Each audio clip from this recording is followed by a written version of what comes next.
Montpisson. On peut aussi, pas très loin, citer la Malmassige, un enfer. Et puis tous les combats de la Haute-Chevauchée, de l'Argonne, etc., qui vont être dévastateurs. Le village va être littéralement anéanti, mais l'abbaye, tant bien que mal, va survivre.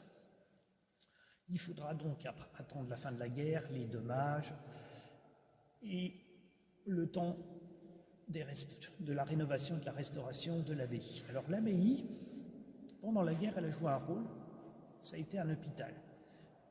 Vu le nombre de blessés qui a afflué, il fallait traiter dans des zones d'urgence, donc il y avait des estafettes ambulances, et puis à l'arrière, des hôpitaux un peu plus importants, donc on peut citer celui par exemple de Varennes en Argonne. Il y avait aussi sur Landrecourt.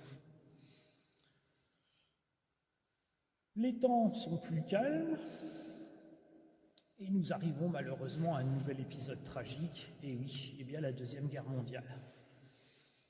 De nouveau des combats puisqu'il y a la proximité avec les Ardennes. Je ne vais pas refaire l'histoire de France et la campagne tragique où les Allemands ont forcé le passage dans les Ardennes, la Meuse. Et l'abbaye va subir des dégâts, notamment un bombardement. Donc sa nef, son transept, ses voûtes vont être sévèrement touchées. Et bien entendu, comme toute guerre, heureusement, elle prend fin, mais l'abbaye est quand même dans un triste et piteux état.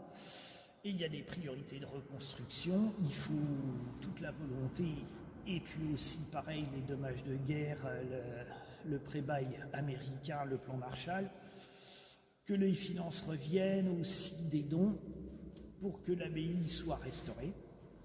Son histoire perdure. Et là, récemment, elle commençait à subir les affres du temps et puis les siècles, même millénaires, presque.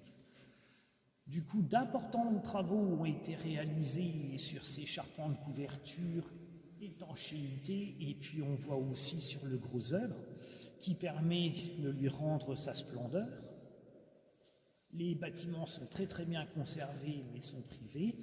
Et donc, il faut remercier tout d'abord l'association Les Amis de l'Église et abbatiale de la Chalade qui œuvre pour la faire resplendir de nouveau, et également le Conseil général, le département de la Meuse, et puis l'État pour les financements et permettre de conserver cette abbatiale et d'en comprendre toute son histoire liée à l'ordre des cisterciens.